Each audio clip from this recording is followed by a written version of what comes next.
walking. You better stay your alert now, child. There's monsters around who want you in the ground, just like a dead man should. Yeah, I've been walking for direction. Yeah, I can spell it in kidnap, baby. And out there waiting is your salvation beyond a dead man's grave.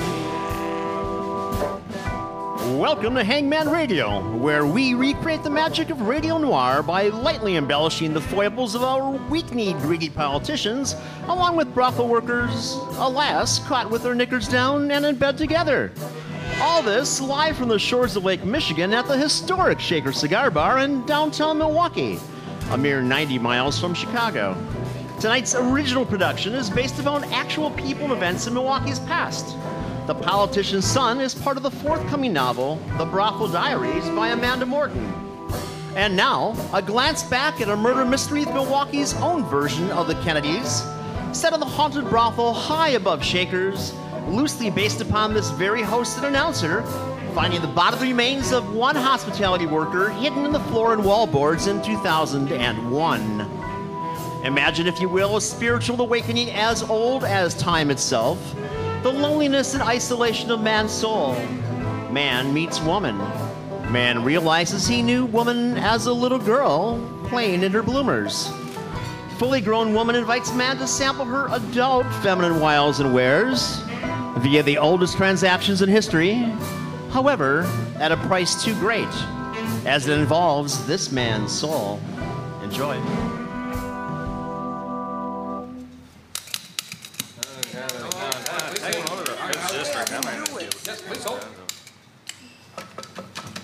Yeah. There's a Mrs. Patrick Harvey to see you, Detective. Fine, send her in. Thank you for seeing me, Detective Burns. Please have a seat, Mrs. Harvey. I understand you phoned the precinct earlier today, but would only speak to a detective about, what was it now? A very private matter. Yes, that's correct, Mr. Burns. Detective Burns. No, of course. My apologies. Detective Burns. Well, Mrs. Harvey? Yes. Now, nothing pleases me more than spending my day exchanging pleasantries with a nice lady such as yourself, Mrs. Harvey. But maybe we could get to that very private matter you mentioned on the phone. Here I am, a real live detective of the Milwaukee Police Department, entirely at your service. Yes, Detective Burns. I realize that you're a busy man, and I'll try to get to the point straight away. But first, I must be assured of your absolute discretion. I wonder, Detective, if you know who I am. Oh, I do. You're Mrs. Anna Harvey, society bride of one Patrick Harvey, aspiring politician and heir to the Harvey legacy at City Hall. If I'm not mistaken, his father worked alongside Mayor Rose until the socialists kicked them out. By the look of it, you're expecting a little Harvey sometime soon? Yes, it's our first child. Congratulations. Now, how can I help you, Mrs. Harvey? I believe that some harm has come to my husband. I don't suppose you have any evidence that something's happened to your husband. Patrick hasn't come home for nearly 3 days, Detective. His bed hasn't been slept in, his clothes haven't been touched, and none of the servants have seen him enter or leave our residence. Forgive my indelicacy, but is your husband in the habit of staying away from home? I understand your implication, Detective. Sometimes he has meetings with constituents that have required him to stay out rather late. He doesn't wish to disturb my sleep in this delicate state, of course, so Patrick would occasionally stay at his office downtown and return home in the morning. Well, have you inquired at his office, Mrs. Harvey? Yes, of course I have. Forgive me.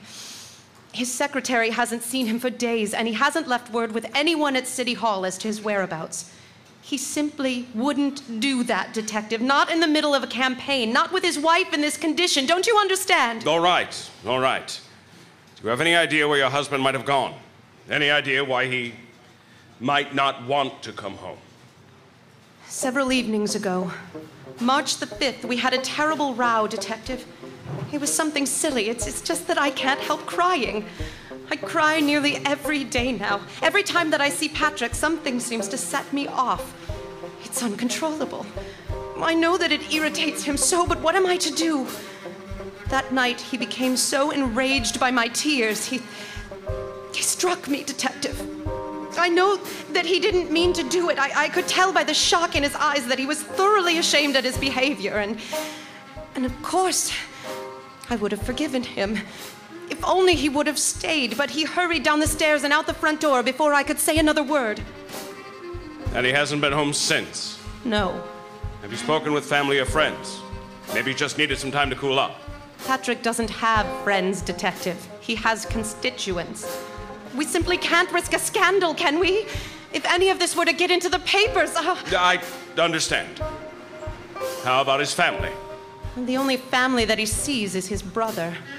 I've tried to phone him, but his secretary told me he's out of town and can't be reached.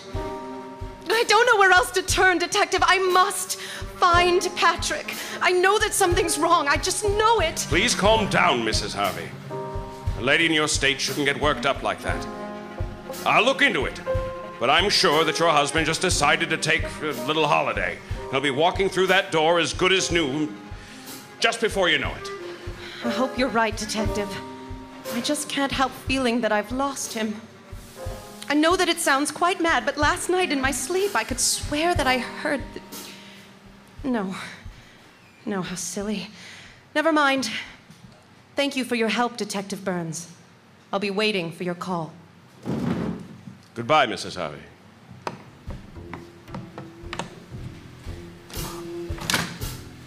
It wasn't hard to see that Patrick Harvey's wife was a delicate little thing prone to overacting. But something told me that she might be onto something. Leaving town at the height of election season didn't seem like smart politics to me. And the Harvey family was nothing if it wasn't smart. The stop at Patrick's office yielded nothing but a bowel-clenching glimpse into the blind pursuit of the popular vote. Patrick's campaign hummed along in his absence, cheerfully oblivious that the train's been barreling down the tracks for days now without a driver. No answers. Plenty of questions. My next move was to speak with Patrick's brother. He's a big shot in real estate, but usually keeps his nose out of City Hall business. Well, at least publicly. Out of respect for the distraught woman who begged for my discretion, I decided to visit his office alone.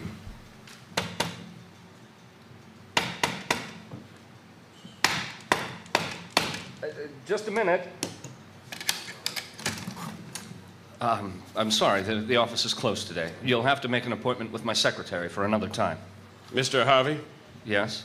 My name is Detective Burns of the Milwaukee PD. I'd like to ask you a few questions. Yes. Well, another time, perhaps. I have a train to catch. Urgent business out of town, you understand? This will only take a minute, Mr. Harvey.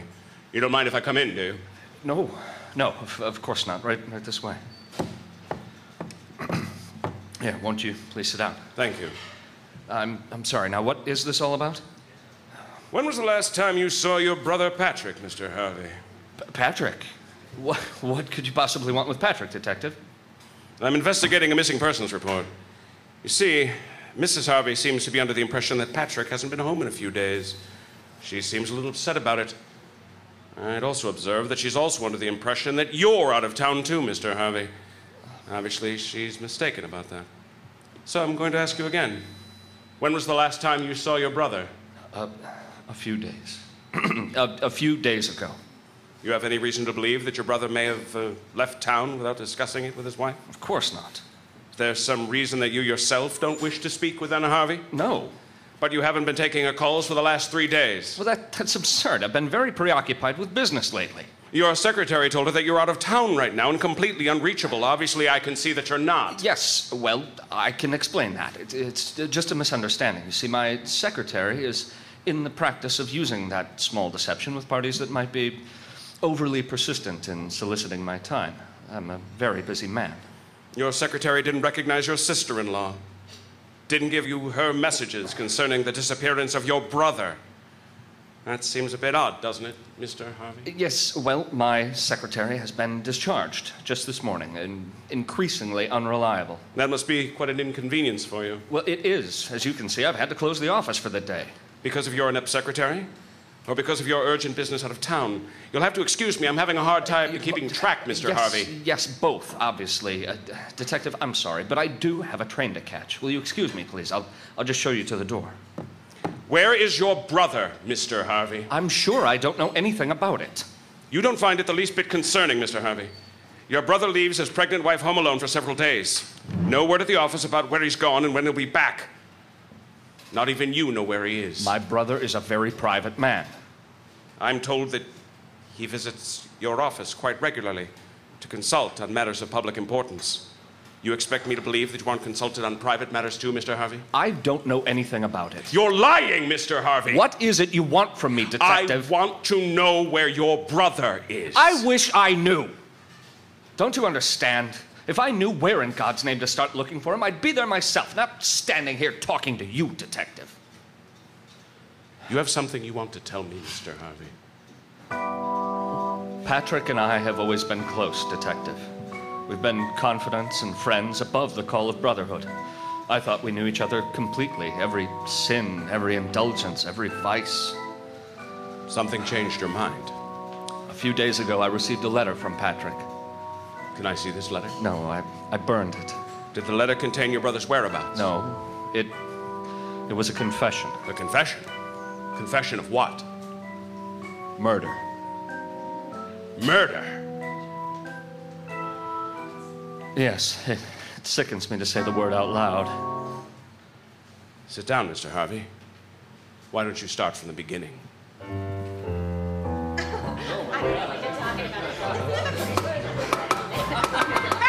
Hey, go away! We're closed for the day! It's Patrick Harvey. I'm here to inspect the soda bottles. Oh, yeah, sure, kid. Come on in.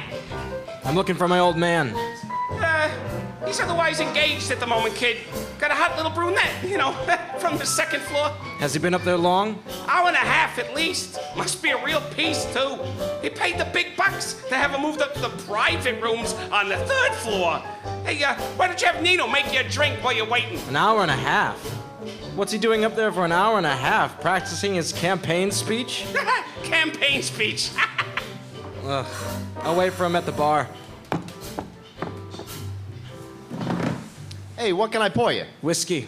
That bouncer just planted an ugly vision in my head, Nino. If it looks to you like I might be picturing my father mauling some poor little girl upstairs even for a moment, I want you to pour me another 2 fingers of whiskey and keep it coming until the shaking stops. You're Harvey's kid, huh? I think what you need is a little entertainment to take your mind off things. Maybe that blonde dancing above the door over there? You could get a little cozy with her for a very reasonable price. Maybe later, Nino. I'm in the mood for something stronger. I'll take another one. Good evening, radio listeners. If you find yourself in need of unique and diverting entertainment, look no further than Hangman Tours, Milwaukee's quirkiest historic tours. Ghosts, cannibals, and hookers? Oh my.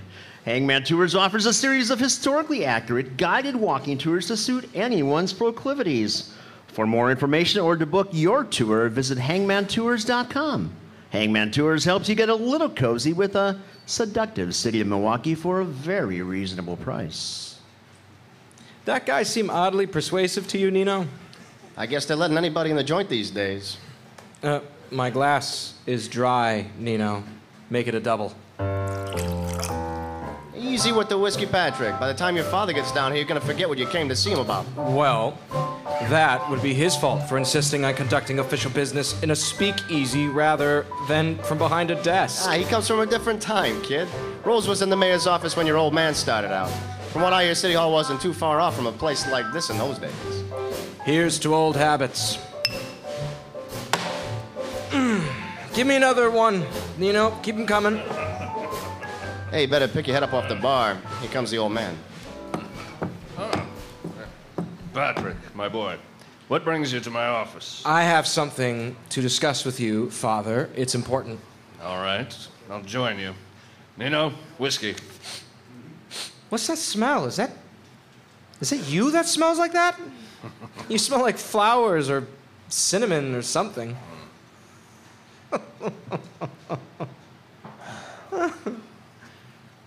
What was I saying? What is so important, Patrick? Oh, you're gonna love this. I heard a rumor from the assistant city attorney that came directly from the deputy city... That's hard to say. Deputy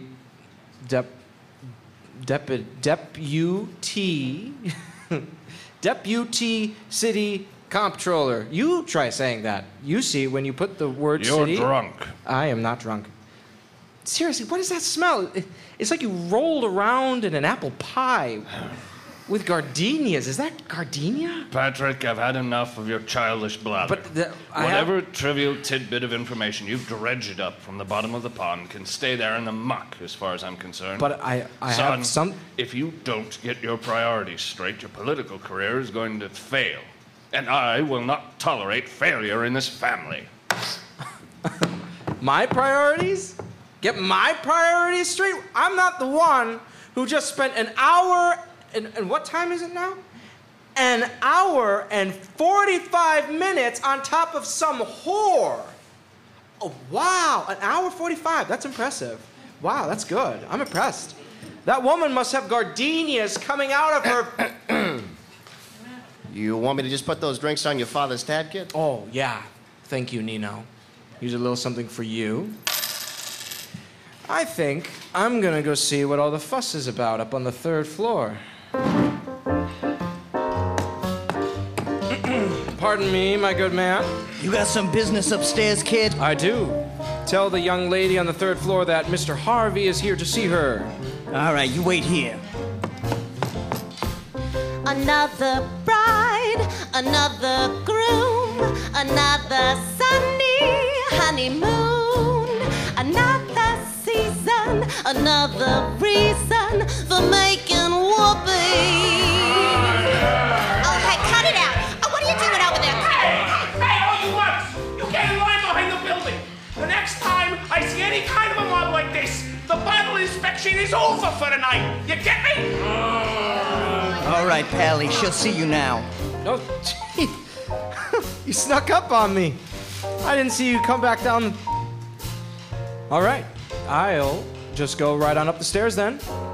3rd floor. 3rd floor. Like usual.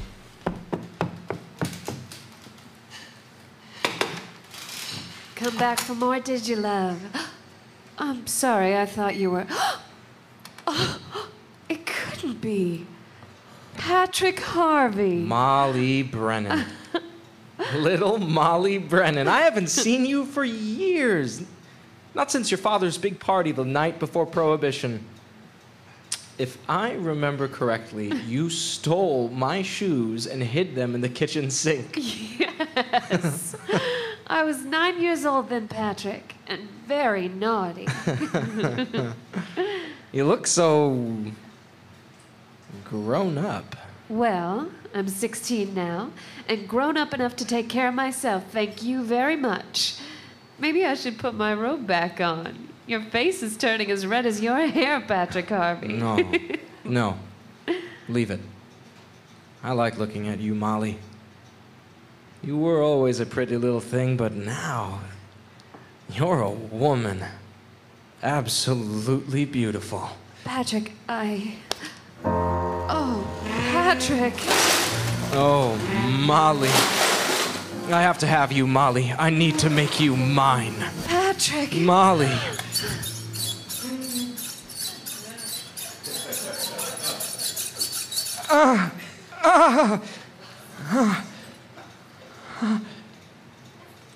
Well, that was real nice, Patrick. Cigarette? Molly, I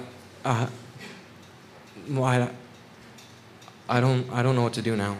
Well, I think we should catch up. Just let me go and lock the door. What have I done? What have I done? What have I done? There now. Wow. You certainly got dressed in a hurry. I don't think I've ever seen a man put on his shoes before his pants. Here are your pants, by the way. They were in the hallway. I need to leave. Please, just sit down, Patrick. Now, I'm going to sit down beside you, and we're going to talk just like old friends do. You know, I ask your father about you all the time. I think it drives him mad. You ask my father about me? Oh, my father. You and my father. Oh, I can't. He tells me you've been doing very well for yourself. I'll bet he does. Wait a minute, is that a solicitation for money? Are you asking to be paid? Of course you are. You're a prostitute. Of course you want to get paid. Just stop right there, Patrick Harvey. This isn't like that, not for me. If you want to know how I came to be a call girl, I'll tell you the whole story, all of it. If you want to know how I came to be in the company of your father, I'll tell you that too. For right now, I'm going to pour us both a drink. Because I want to celebrate. Celebrate? Uh-huh. You found me, Patrick. I thought you'd forgotten all about me. I was such a silly little girl after all, but I never stopped thinking of you. And here you are. You came to find me. He didn't have the heart to tell her that her presence on the 3rd floor of that brothel came as a complete surprise to him. He stayed the rest of the night there with her, talking and laughing until she fell asleep in his arms. Touching story. I don't see how it applies to the matter at hand. Please, be patient, Detective. You see, he was smitten, but resolved to never see her again. Sneaking into a whore's bedroom hardly sat well with him. Our own father's whore, no less. He asked her to keep their meeting a secret, to pretend he had never been to see her. There were tears, of course, but she agreed. But that wasn't the end of it. No, I'm afraid not. He became obsessed. Although he had sworn that he wouldn't return to see Molly, he began to visit the speakeasy on Reed Street with some regularity. At the time, I thought he was using the place his father did. Rub elbows with some like-minded constituents and politicos that might be in a position to advance his career. But he was seeing the girl. Well, not at first. He managed to stay away for a month or so, but his lust became overwhelming, and eventually he found himself standing at the gate leading to the brothel upstairs. Mr. Harvey here to see the young lady on the 3rd floor, please. Sorry, pal. I'm only supposed to let the guy whose name is on this book up to see her. Big shot politician type. Doesn't want anyone else seeing her on the nights he comes in. What's the name in your book? Some fella named Harvey. Hey, did you tell me your name? Mr. Harvey. Oh, what do you know? I'll tell you here, Mr. Harvey. Oh, hey, watch where you're going there, mister. Me? I was just standing here at the bottom of this. Hey, where'd you just come from? Oh, heaven. I just came from heaven, mister. Were you just up there with Molly? Answer me, were you with Molly? So help me. Hey, you lousy drunk! You didn't pay! Get back up here before the bouncer takes it out of your lousy there hide! She is. There's my angel now. I'm coming, Angel. Hey, she's ready to see you now, Mr. Harvey. How do you keep doing that? Huh. Steady now. You can do this. My love said to me, my mother won't mind, and my father won't slight you for your lack of kind. Then she stepped away from me, and this she did say, it will not be long, love, till our wedding day. Molly, that's lovely. What is it? My mother used to sing it to me when I was a little girl. I didn't expect to see you again, Patrick. I didn't expect to be here again, but I just couldn't stay away. I had to see... You had to see if what you felt for me was real. For weeks, all I've been able to think about is you, Molly. Every time I close my eyes, all I can see is your face. Your eyes looking at me with such complete understanding. Your voice soothing me. Your precious little laugh. It's intoxicating. Then do what you came here to do, Patrick. I didn't come here to be serviced like one of your customers. All right. Then kiss me. Molly. There. Now you know what I've known since the first time I laid eyes on you, Patrick Harvey. I'm yours. I've always been yours. I love you, Molly. God help me, but I do. Stay with me tonight, Patrick. Your father left hours ago and he won't be back. There won't be anyone to bother us. There's no one in the world but us until the morning. My father? He was just... There'll be no talk of him tonight, Patrick. Just you and me and this silky little robe. It's It's getting far too warm, don't you think, Patrick? I should really get rid of it, shouldn't I? Uh-huh. And I can't imagine you'll be needing your shoes. What about my coat? Never much cared for it. Better take it off. Yes, my love. Oh, I'm so sorry. I shouldn't have thrown it. I'm sorry. Never much cared for that lamp either. Now let's see about that shirt and those trousers. Oh, Molly. So that's when they began their affair. Yes. How long did it go on? I can't be certain. Months, I think, perhaps a year. I noticed that Patrick had become listless and withdrawn. All business. If we were to have dinner, he would appear almost sullen, particularly if I began to discuss matters including our father. Did he have any explanation for his behavior? Our father was a hard man, Detective. He was very demanding and expected a great deal from his sons. We both had our reasons for ambivalence toward him. I never pressed it.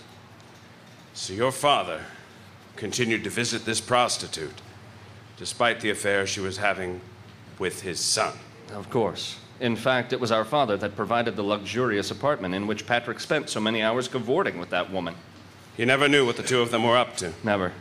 So they never were in any danger of being exposed? It wasn't Father's disapproval that haunted Patrick anymore, Detective. It was the thought of him having his way with Molly. Patrick was slowly being consumed with jealousy.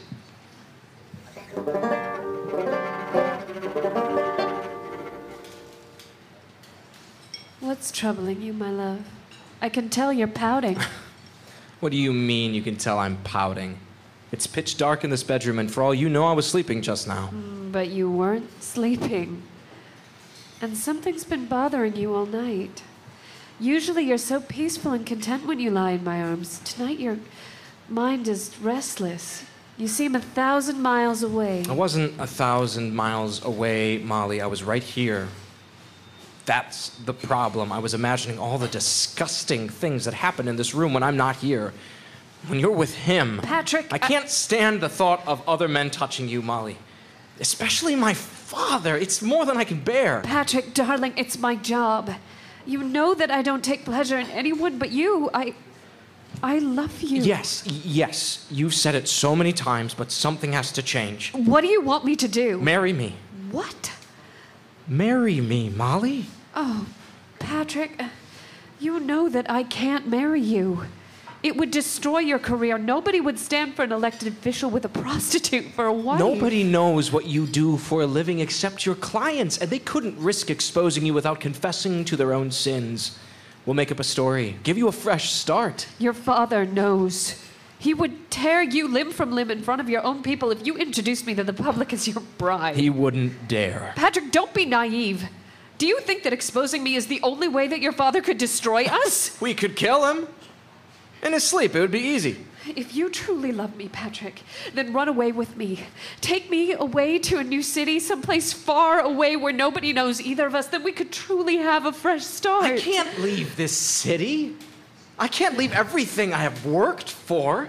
How can you even ask me to give it all up? Patrick, why are you getting dressed? Where are you going? For what? What kind of life would we have, Molly? Do you imagine me working all day in a factory, or worse? And then coming home to you in some pathetic little shack? People know me here. I wouldn't be able to provide us a pot to piss in if I had to start all over again, completely alone, without my family's power and influence. You wouldn't be alone, Patrick. I would be there. I would take care of you. Oh, I bet you would. I'm sure you would be more than happy to put a roof over our heads with your legs in the air, Molly, but I will not be shamed like that. I may be a whore, Patrick Harvey, but at least I'm not afraid to stand and make something of myself. You and your father deserve each other. Patrick, come back! Please, come back!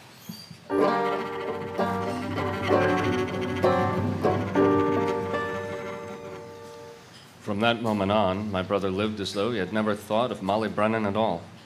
He met and married Anna then. I remember the god-awful ceremony. Father Henry prattling on in that July heat. Eternity and hellfire and joy and death and God knows what else. Yep, I've been to those weddings. Still, Mrs. Harvey seems to be the perfect bride for a politician looking to advance his career. Pretty, polite, wholesome. Certainly a better choice than a call girl. Anna is just about as nice a person as can be made, but it wasn't long before Patrick found himself distracted by the charms of other women, Detective. Other women? Not Molly. No, not her. His career made him more visible in the eyes of the public, and he became more desirable to women. Women who were in a position to convince their husbands to place his name in the ballot box, you understand? You knew about these affairs? I did. Patrick enjoyed boasting about his conquests. I didn't approve of the philandering, of course. Anna's a good woman. A bit stiff, perhaps, but Patrick always craved excitement. Was Mrs. Harvey aware of her husband's activities? I don't think so. He behaved as a model husband while he was with her. All right. I have to admit that between the long-lost hooker girlfriend and the saintly trophy wife, you've kept my attention to this point. But my patience is beginning to wear thin, Mr. Harvey. You told me that your brother confessed to murder. Murder. I need to know what happened, and I need to know now. Yes, of course, Detective. I'm getting to that. You see, this arrangement had been working quite well for Patrick until very recently. Quiet little wife at home and a little something to keep things interesting on the side. And then the little woman finds herself knocked up. Indeed. Patrick complained that her disposition had changed, that she cried nearly every time she laid eyes on him. It was driving him mad. Anna? Anna, dear? I'm home. I'm right here. Why are you sitting alone in the dark, darling? Hasn't your supper been laid out in the dining room? It's probably getting cold. What difference does it make if I sit alone in the parlor or if I sit alone in the dining room, Patrick? Either way, I will be sitting alone. Don't start that again, Anna. You know that my career requires sacrifice. Eating dinner at home with my wife is sometimes going to be one of them. We've talked about this. Oh, yeah. But it's not a sacrifice for you, is it? You're relieved when you don't have to suffer through dinner with me. Do you think I haven't noticed? You only pretend to take an interest in the preparations I've been making in the nursery. This is our baby, Patrick. I have this terrible feeling that I'll be raising this child completely on my own. Oh, yes. Entirely on your own, Anna. Just you and the maid and the nanny and the nurse whose salaries are all paid for by the wages I bring home every week. I don't notice you complaining about my work while you spend my money on every comfort you could possibly want in this house. I just want some time with my husband, Patrick. And I want a wife who doesn't snivel like a pathetic little girl every time I walk through the door. What man in his right mind would ever want to come home at all? Oh, your father would be so ashamed if he knew of your cruelty towards me, Patrick Harvey.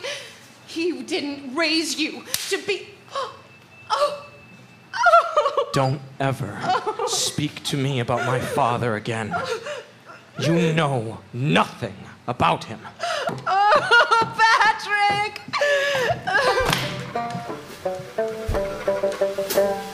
That was 3 nights ago, Detective.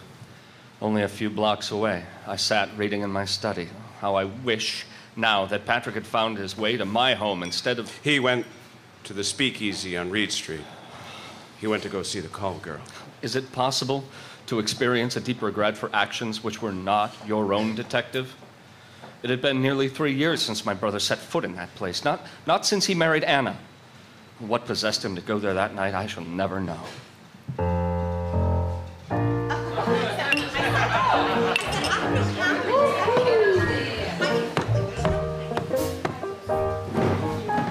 Hey, what'll it be, mister? Nino, it's Patrick. Patrick Harvey, do you remember me? Sure. You used to come in here with the old man. Haven't seen you around for a while. Well, I got married. And, well, you know how it is. Nah, not from a personal experience, my friend. Not from a personal experience.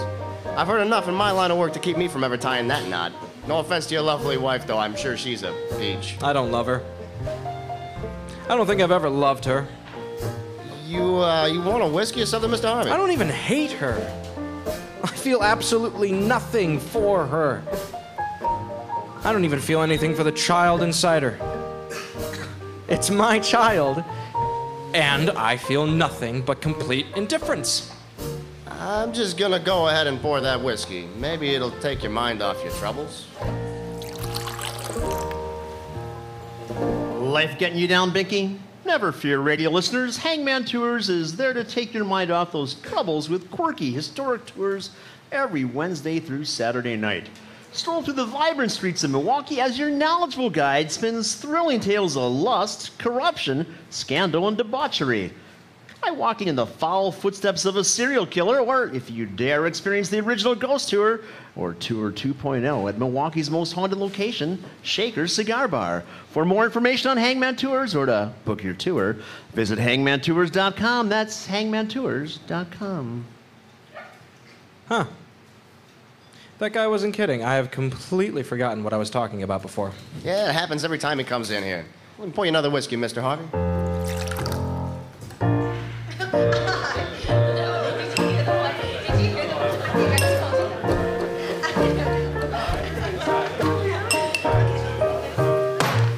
Nino, did I mention that I don't really love my wife?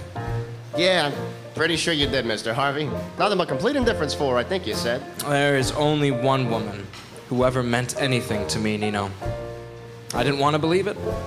I didn't want to believe it, even as I found myself heading down the alley to this godforsaken place. But I need her. I love her. I just hope I'm not too late.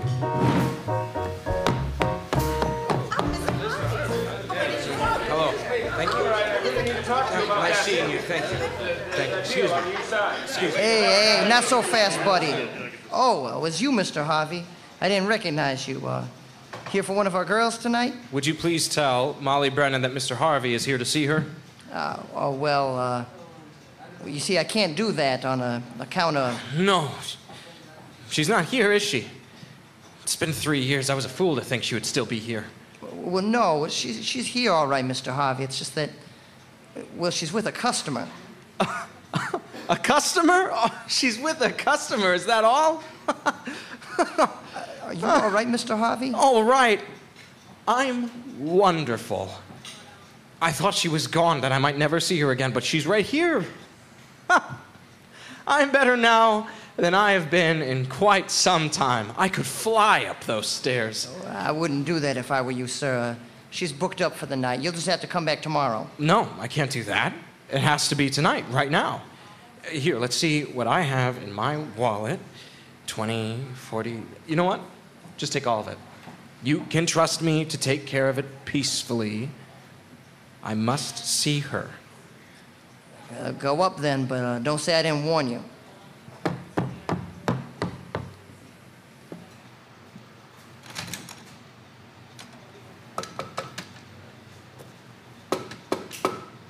You know I'm with a client, Freddie. Is it urgent? It is urgent, Miss Brennan. Your benefactor demands that you grant me entrance into the rooms that he has so graciously provided for you. My benefactor grant you entrance? What on earth are you... Patrick! Molly. So beautiful. Molly, you're trembling. Patrick, you can't be here right now. What do you mean I can't be here now? I'm here to take you away from this place. A fresh start, remember? I should have agreed to it the moment you asked, but... Shh, Patrick, you have to leave. I'm with someone right now. Go downstairs. I'll talk to you later when I'm finished. Who's in there, Molly? Is it him? Is he here right now? Who are you talking about, Patrick? My father. Is that my father in your bed? Patrick, you aren't making any sense. Of course he isn't here. I don't believe you. He's in there, naked in your bed and laughing at me. I can hear him. Father? Father! Patrick, please come back here. Your father is dead. He passed away years ago. You know that. You were at his funeral. I saw the picture in the newspaper. Patrick, you were standing by his grave with your arm around your wife. Patrick, calm down. Who are you? Ah! Hey, stay away, mister. My pop is a real important man in this city. He'll have your head if you so much as lay a finger on me. It's all right, Francis. This man isn't going to hurt you. Oh, Molly, where is he, Molly? Shh. There now. I've got you. Run along, Francis. That'll be all for tonight. We can settle your bill later. Yes, ma'am. Molly. My dear, sweet Molly, what's happening to me? Get up off the floor, Patrick. Get a hold of yourself. He's gone, Molly. I know he's gone. I don't know what came over me. I needed to see you. Well, you are seeing me, Patrick. What is it that you want? You were right. I should have taken you away when you asked me to. That was 3 years ago. What does it matter now? I need you, Molly. I haven't had one moment of happiness since I left you. There's nothing I can do about that, Patrick. I want you to go. I love you. That's unfortunate for you. You've grown even more beautiful since I saw you last. I don't even know how that's possible, Molly. You were the prettiest girl I had ever seen. Now you're just so perfect. Don't touch me, Patrick. I'm getting my robe. I missed you so much, Molly. Let go of my arm, Every Patrick. soft, curving inch of you. Stop it. Just stop. Your hair has gotten so long. I love the way it falls in ringlets against your skin. So soft. It still smells like cinnamon. So much wasted, miserable time. Make it all go away, Molly. You can make it all go away. Oh, my love, I want to lose myself in you. Patrick, no! Yes, my love, I know. I know you can feel it too. We were meant to be. We were always meant to be together like this. Patrick, please stop. You're hurting me. Stop! Shh. Don't cry, Molly. I'm here now. I came back to get us out of here. It's all right now. No more tears, my love. You're safe. I'm here now, Molly. That's right. That's right. No one will ever come between us again. Shh.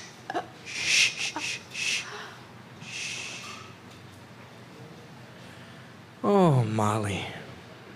I don't know how I ever bared to be away from you for so long, but that's ancient history, isn't it? It feels so good, doesn't it, my love? I had forgotten how good it could feel. You're so quiet, Molly. Have I finally left you speechless? Molly? Your eyes look so strange. They're the same green eyes I've looked into 1,000 times. Why do they look different? So dark and staring. It's as if you're not even hearing me, Molly. Say something, my love. Why don't you say something? No breath. Completely still. How can that be? No. No, please. Molly, let's just go. Let's just get out of here. I came here to make it right. Please. What have I done? What have I done? What have I done?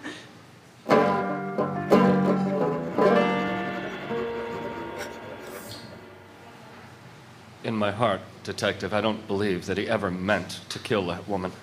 That's a long walk from self-defense, Mr. Harvey. My brother may not have been a good husband or even a good man, but he wouldn't have done such a monstrous thing if he were in his right mind. It was some kind of accident, don't you see? Oh, that may be. But the fact remains that your brother killed this girl and then skipped town. Doesn't look good. You know I'll have to send some uniforms down there to pick up the How is it that nobody's found it? It's been 3 days. The body is gone. I don't know where exactly. In his letter, my brother admitted to... Forgive me. Admitted to cutting her up with a saw in the bathtub of the boudoir. He wrapped each piece in butcher paper for the goons that worked there to dispose of. Buried, I guess, or burned, I don't know. Patrick had a great deal of money, Detective. Money and influence can buy almost anything. They took care of what was left and scrubbed the room clean. And there's probably a new girl working up there by now. Yes. It's almost as if it never happened, Detective. Molly is gone. Not even the establishment that employed her will miss her. They've been paid a handsome fee for the inconvenience of finding a new boarder for the 3rd floor. Anyone that knew her will assume that she left to start a new life. And your brother? He's as good as dead. There's no earthly way he'd come back here now. You do understand that there will have to be an investigation, Mr. Harvey. Your brother will be found, and he will be brought to justice. Why? Why does it have to be that way, Detective? Patrick Harvey has vanished. That's all you know for certain. Just as easily might have been an accident. Maybe he was a victim of crime himself. It's a mystery, perhaps, but people will forget in time and move on to the next sensation. That woman is dead. A whore is dead. Or missing, anyway. What does it matter? Think of Anna Harvey and her unborn child. Do they deserve to be condemned by my brother's actions, left alone and scandalized? She's young and pretty enough, Detective, with nothing to tarnish her reputation. Mrs. Harvey could marry again. She deserves to know the truth about her husband. Then think about yourself, Detective. What is it that you have always dreamed of? You want to be the chief of police? Maybe you want to retire up north, spend your days fishing instead of chasing lowlifes in the city. It's not a bad trade, is it? All you have to do is nothing. Who is it? It's me, Anna. I need to see you. May I come in? Yes, of course, my dear. I'm so glad you're here, brother. I thought you were away. I meant to leave a note. Your secretary said that Detective Burns. Hello, Mrs. Harvey. You're here too. Have you any news about Patrick? Why are you looking at each other like that? What happened? Go on, Detective. Tell her. What is it? It turns out, Mrs. Harvey, that your husband did go away on an unexpected business trip. Where did he go? Well, that's just it. He never made it where he was going. It seems he was in a terrible accident. What kind of accident? Where is he? I want to go to him. It's too late for that, Hannah. He didn't make it. Didn't make it? I don't understand. I'll make all the funeral arrangements, Anna dear. You won't need to lift a finger. Don't worry about a thing. No, listen to me. That's not possible. I know it's difficult to accept a sudden loss like this, Mrs. Harvey. No, you are lying to me. Patrick wasn't in an accident. She told me. She told me what he did. Who told you? The woman with the long dark hair. Who are you talking about, Mrs. Harvey? She's so beautiful. I've never seen eyes like hers. They're so green. Anna, you're not making any sense. Do you think that's why he loves her? Anna, please, stop this nonsense. Can you smell that? I smell cinnamon. It's cinnamon and flowers. Gardenias, I think. It's everywhere. Please, it's Anna, everywhere I go. just sit right here and calm yourself. Everything will be all right. Oh, do you think so, brother? Do you really think so?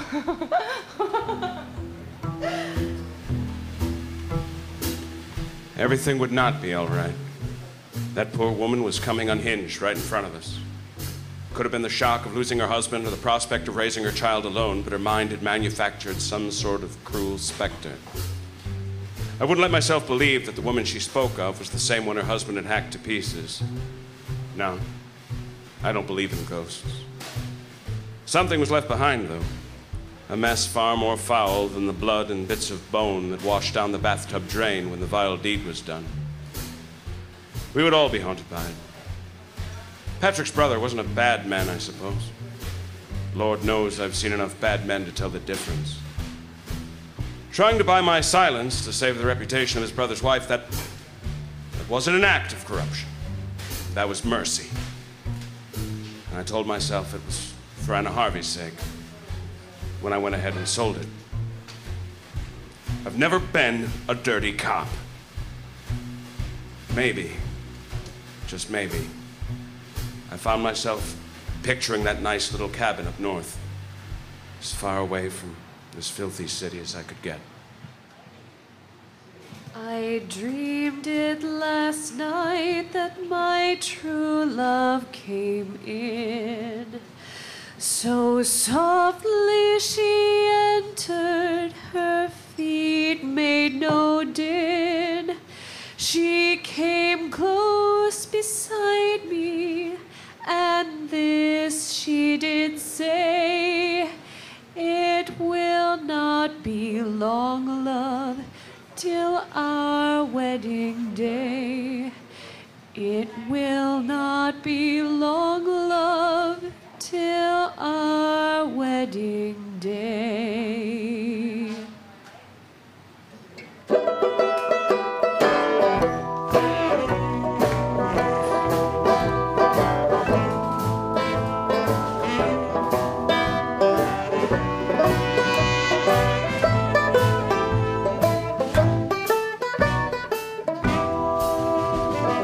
Thus ends The Politician's Son, based on the short story The Politician's Son by Amanda Morton, dramatized and scripted by Sarah Locke, and performed by the 1894 Players Ensemble. Starring Andrew Spadafora, Professor Pinkerton, James Ozarski, Randall T. Anderson, Josh Grosey, Sarah Locke, Liz Scheib, and I, of course, am your host, Bob Weiss.